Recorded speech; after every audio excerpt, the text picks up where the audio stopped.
ವಿಚಾರದಲ್ಲಿ ನಿಮಗೆ bottom of the deck ಬಂದಿರುವಂತಹದ್ದು ಇಂಪ್ರೆಸ್ ಕಾರ್ಡ್ ಬಂದಿದೆ. ಸೊ ಇಂಪ್ರೆಸ್ ಕಾರ್ಡ್ ಏನನ್ನು ರೆಪ್ರೆಸೆಂಟ್ ಮಾಡುತ್ತೆ? ಕೆಲವೊಂದು ರೀತಿಯ ನಿಮ್ಮ ಲವ್ ಲೈಫಿನ ವಿಚಾರದಲ್ಲಿ ಶಾಂತವಾಗಿರ್ಬೇಕು, ಸಮಾಧಾನವಾಗಿರ್ಬೇಕು, ಒಂದು ಪ್ರೀತಿ ಇರಬೇಕು ಅನ್ನುವಂತಹದ್ದು, ಮತ್ತೆ ಒಂದು ಸ್ಟೇಬಲ್ ಆಗಿರ್ಬೇಕು ಅನ್ನುವಂತಹ ರೀತಿಯಲ್ಲಿ ನೀವು ಆಲೋಚನೆಯನ್ನು ಮಾಡ್ತಾ ಇರುವಂತಹದ್ದು ಬಾಟಮ್ ಆಫ್ ದ ಡೆಕ್ ಅಲ್ಲಿ ರೆಪ್ರೆಸೆಂಟ್ ಆಗ್ತದೆ. ಲೈಫಿನ ವಿಚಾರದಲ್ಲಿ ನೀವು ಪಾಸ್ಟಿನಲ್ಲಿ ಕೆಲವೊಂದು ರೀತಿಯ ಕೆಲವೊಬ್ಬರಿಗೆ ಸೋಲ್ಮೇಟ್ ಕನೆಕ್ಷನ್ ಅನ್ನ ರೆಪ್ರೆಸೆಂಟ್ ಮಾಡ್ತಾ ಇದೆ ಕೆಲವೊಬ್ಬರಿಗೆ. ಓಕೆನಾ? ನಿಮ್ಮ ಪ್ರೀತಿಯಲ್ಲಿ ಒಂದು ರೀತಿಯ ಬಾಂಡೇಜ್ ಇರುವಂತಹದ್ದು ರೆಪ್ರೆಸೆಂಟ್ ಆಗ್ತಾ ಇದೆ. ಹಾರ್ಮೋನಿಗಳು ಇರುವಂತಹದ್ದು ರೆಪ್ರೆಸೆಂಟ್ ಆಗ್ತದೆ ಕೆಲವೊಬ್ಬರಿಗೆ. ಓಕೆನಾ? ಮತ್ತೆ ಕೆಲವೊಬ್ಬರಿಗೆ ನಿಮ್ಮ ಲವ್ ಲೈಫ್ ನ ವಿಚಾರದಲ್ಲಿ ಥರ್ಡ್ ಪಾರ್ಟಿ ಸಿಚುಯೇಷನ್ ಅನ್ನ ರೆಪ್ರೆಸೆಂಟ್ ಆಗ್ತಾ ಇದೆ. ಓಕೆನಾ? ಥರ್ಡ್ ಪಾರ್ಟಿ ಸಿಚುಯೇಷನ್ಸ್ ಅನ್ನ ರೆಪ್ರೆಸೆಂಟ್ ಮಾಡ್ತದೆ ನಿಯರ್ ಪಾಸ್ಟಿನಲ್ಲಿ ನಿಮಗೆ. ನೆಕ್ಸ್ಟ್ ಕಾರ್ಡ್ ಬಂದಿರುವಂತಹದ್ದು ಪೇಜ್ ಆಫ್ ಸೋರ್ಟ್ಸ್ ಬಂದಿದೆ. ಥರ್ಡ್ ಕಾರ್ಡ್ ಬಂದಿರುವಂತಹದ್ದು ಯಾವುದು? ನಿಮಗೆ ಪೇಜ್ ಆಫ್ ಸೋರ್ಟ್ಸ್ ಬಂದಿದೆ. ಸೊ ಕ್ಯೂರಿಯಾಸಿಟಿ ಇದ್ದಂತಹ, ನಿಮ್ಮ ಲವ್ ಲೈಫಿನ ವಿಚಾರದಲ್ಲಿ ಒಂದು ಕ್ಯೂರಿಯಾಸಿಟಿ ಇದ್ದಂತಹ, ಒಂದು ರೀತಿಯ ಬಾಂಡೇಜ್ ಇದ್ದಂತಹ, ಸ್ವಲ್ಪ ನೀವು ಮಾತಾಡಿರುವಂತಹ ಸಾಧ್ಯತೆಗಳು ರೀಸೆಂಟ್ ಪಾಸ್ಟಿನಲ್ಲಿ ರೆಪ್ರೆಸೆಂಟ್ ಆಗ್ತಾ ಇದೆ. ಸೊ ನಿಮ್ಮ ಲವ್ ಲೈಫಿನ ವಿಚಾರವಾಗಿ ಒಂದು ರೀತಿಯ ಬಾಂಡೇಜ್ ಇರುವಂತಹದ್ದು, ನೀವು ಕೆಲವೊಬ್ಬರಿಗೆ ಥರ್ಡ್ ಪಾರ್ಟಿ ಸಿಚುಯೇಷನ್ ಮತ್ತೆ ಕೆಲವೊಬ್ಬರಿಗೆ ಸೋಲ್ಮೇಟ್ ಕನೆಕ್ಷನ್ ಅನ್ನ ರೆಪ್ರೆಸೆಂಟ್ ಮಾಡ್ತಾ ಇದೆ. ಮತ್ತೆ ನಿಮ್ಮ ಲವ್ ಲೈಫಿನ ವಿಚಾರದಲ್ಲಿ ನೀವು ಮಾತಾಡಿರುವಂತಹದ್ದು ಕೂಡ ಕೆಲವೊಂದು ರೀತಿಯ ಮಾತುಕತೆಗಳ ಆಡಿರುವಂತಹದ್ದು, ಹೊಸ ಐಡಿಯಾಗಳನ್ನ ಮಾಡಿರುವಂತಹದ್ದು ಇಲ್ಲಿ ರೆಪ್ರೆಸೆಂಟ್ ಆಗ್ತದೆ. ಮೇ ಬಿ ನೀವು ಫ್ರೆಂಡ್ಸ್ ಗಳ ಮೂಲಕ ನೀವು ನಿಮ್ಮ ಪರ್ಸನ್ ಅನ್ನ ಭೇಟಿಯಾಗಿರಬಹುದು. ಯಾವುದೋ ಕೆಲವೊಂದು ಫಂಕ್ಷನ್ ಗಳಲ್ಲಿ ನೀವು ನಿಮ್ಮ ಪರ್ಸನ್ ಅನ್ನ ಭೇಟಿಯಾಗಿರುವಂತಹ ಸಾಧ್ಯತೆಗಳು ಇದೆ ಅನ್ನೋದನ್ನ ನಿಮ್ಮ ಪಾಸ್ಟಿನಲ್ಲಿ ರೆಪ್ರೆಸೆಂಟ್ ಮಾಡ್ತಾ ಇದೆ. ನೆಕ್ಸ್ಟ್, ಅಟ್ ಪ್ರೆಸೆಂಟಿನಲ್ಲಿ ಯಾಕೋ ನಿಮ್ಮ ಲವ್ ಲೈಫಿನ ವಿಚಾರದಲ್ಲಿ ಫೀಲಿಂಗ್ ಲೆಫ್ಟ್ ಔಟ್ ಆಗಿರುವಂತಹ ಸಾಧ್ಯತೆಗಳು ರೆಪ್ರೆಸೆಂಟ್ ಆಗ್ತಾ ಇದೆ. ಅಟ್ ಪ್ರೆಸೆಂಟಿನಲ್ಲಿ ಯಾಕೋ ಕೆಲವೊಂದು ರೀತಿಯ ಚಿಂತೆಗಳಿರುವಂತಹದ್ದು, ವರೀಸ್ಗಳಿರುವಂತಹದ್ದು, ಬೇಜಾರಿನಲ್ಲಿ ನಿಮ್ಮ ಲವ್ ಲೈಫಿನ ವಿಚಾರದಲ್ಲಿ ಇರುವಂತಹದ್ದು ರೆಪ್ರೆಸೆಂಟ್ ಆಗ್ತಾ ಇದೆ.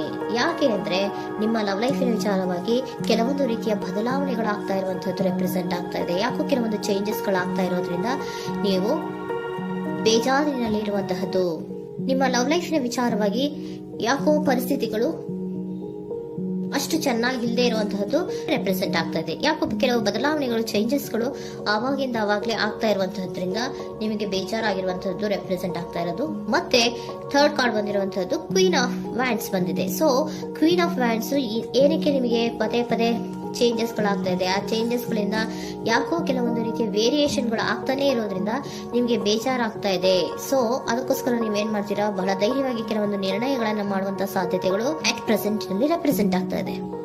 ಬಹಳಷ್ಟು ಧೈರ್ಯದಿಂದ ಇಂಡಿಪೆಂಡೆಂಟ್ ಆಗಿ ಕೆಲವೊಂದು ನಿರ್ಣಯಗಳನ್ನ ಮಾಡಬೇಕು ಅನ್ನುವಂತಹ ಆಲೋಚನೆಗಳನ್ನ ಮಾಡ್ತಾ ಇರುವಂತಹದ್ದು ರೆಪ್ರೆಸೆಂಟ್ ಆಗ್ತಾ ಇದೆ. ಯಾಕೆ ಅಂದ್ರೆ ಆವಾಗಿನಾಗೆ ನಿಮ್ಮ ಲವ್ ಲೈಫಿನ ವಿಚಾರದಲ್ಲಿ ತುಂಬಾ ಏರುಪೇರುಗಳಾಗ್ತಾ ಇರೋದ್ರಿಂದ ಆ ವಿಚಾರದಲ್ಲಿ ಸ್ವಲ್ಪ ಬೇಜಾರುಗಳು ಇರುವಂತದ್ದು ರೆಪ್ರೆಸೆಂಟ್ ಆಗ್ತದೆ. ಇನ್ ಇಮಿಡಿಯೇಟ್ ಫ್ಯೂಚರಿನಲ್ಲಿ ಯಾಕೋ ನೀವು ಕೆಲವೊಂದು ವಿಚಾರಗಳಲ್ಲಿ ನೋಡಿ ಆತಂಕ ಪಡ್ತಾ ಇರುವಂತ, ಎಗೇನ್ ಬೇಜಾರನ್ನ ಪಡ್ತಾ ಇರುವಂತಹದ್ದು, ನಿದ್ರಾಹೀನತೆಯನ್ನ ಮಾಡ್ಕೋತಾ ಇರುವಂತಹದ್ದು, ಸ್ಟ್ರೆಸ್ಸಿನಲ್ಲಿ ಇರುವಂತಹದ್ದು ರೆಪ್ರೆಸೆಂಟ್ ಆಗ್ತಾ ಇದೆ. ಕೆಲವೊಂದು ನಿರ್ಣಯಗಳನ್ನು ತಗೊಳ್ಳುವಂತಹ ಸ್ಟ್ರೆಸ್ ಗಳಲ್ಲಿ ಇರುವಂತಹದ್ದು ಕೆಲವೊಬ್ಬರಿಗೆ ಯಾಕೋ ಇಮಿಡಿಯೇಟ್ ಫ್ಯೂಚರ್ ನಲ್ಲಿ ಕೂಡ ರೆಪ್ರೆಸೆಂಟ್ ಆಗ್ತಾ ಇದೆ. ಆದ್ರೆ ಫ್ಯೂಚರ್ ನಲ್ಲಿ ನೀವು ಏನ್ ಮಾಡ್ಬೇಕಾಗಿತ್ತು? ಸೊ ಕ್ವಿಕ್ ಥಿಂಕಿಂಗ್ ಅನ್ನ ಮಾಡ್ಬೇಕಾಗಿತ್ತು. ಕೆಲವು ವಿಚಾರಗಳ ಬಗ್ಗೆ ನೀವು ಫೋಕಸ್ ಅನ್ನ ಮಾಡ್ಬೇಕಾಗಿತ್ತು. ಏನಾಗ್ತಾ ಇದೆ ನಮ್ಮ ಲವ್ ಲೈಫಿನ ವಿಚಾರದಲ್ಲಿ ಅನ್ನೋದನ್ನ ಫೋಕಸ್ ಅನ್ನ ಮಾಡಿದ್ರೆ ನಿಮ್ಮ ಲವ್ ಲೈಫಿನ ವಿಚಾರದಲ್ಲಿ ಕೆಲವೊಂದು ರೀತಿಯ ಫುಲ್ಫಿಲ್ಮೆಂಟ್ಗಳು, ಸಮಾಧಾನಗಳು, ಖುಷಿಗಳು ಇರುತ್ತೆ. ಯಾವಾಗ ನೀವು ಫೋಕಸ್ ಅನ್ನ ಮಾಡೋದಿಲ್ವೋ ಆಗ ನಿಮ್ಗೆ ಮತ್ತಷ್ಟು ಆತಂಕಗಳು, ಬೇಜಾರುಗಳು ಆಗುವಂತ ಸಾಧ್ಯತೆಗಳು ಇದೆ.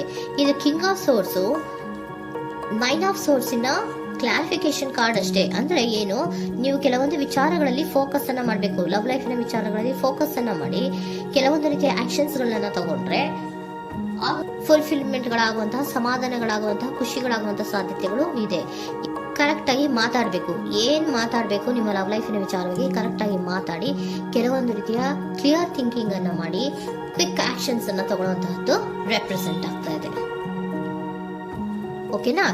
ಇದಿಷ್ಟು ನಿಮ್ಮ ಕಾರ್ಡ್ಸ್ ನ ರೀಡಿಂಗು.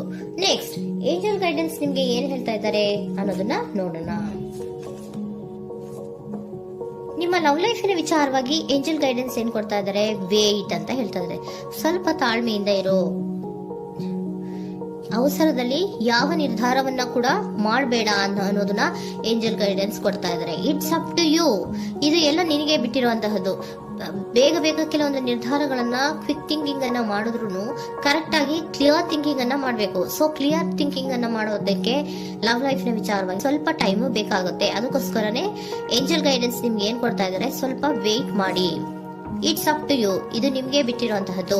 ಪರ್ಫೆಕ್ಟ್ ಟೈಮಿಂಗ್, ಕೆಲವೊಂದು ವಿಚಾರಗಳಿಗೆ ಪರ್ಫೆಕ್ಟ್ ಟೈಮಿಂಗ್ ಅನ್ನೋದು ಅಥವಾ ಡಿವೈನ್ ಟೈಮಿಂಗ್ ಅನ್ನೋದು ಬರಬೇಕು. ಆಗ ಕೆಲವೊಂದು ನಿರ್ಣಯಗಳನ್ನ ಮಾಡಬಹುದು. ಸ್ವಲ್ಪ ನೀವು ಈಗ ಯಾವುದೇ ರೀತಿಯ ಅವಸರದ ನಿರ್ಧಾರಗಳನ್ನು ಮಾಡೋದು ಬೇಡ ಅಂತ ಹೇಳ್ತಾ ಇದ್ದಾರೆ. ಓಕೆ, ಸರೆಂಡರ್ ಕಾರ್ಡ್ ಏನ್ ಹೇಳ್ತಾ ಇದ್ದಾರೆ ಅನ್ನೋದನ್ನ ನೋಡೋಣ. So surrender frustration doesn't open any doors. The key to resolving a dilemma, dissolving a block, is to take a breath, center yourself and regroup, so may approach the situation more calmly.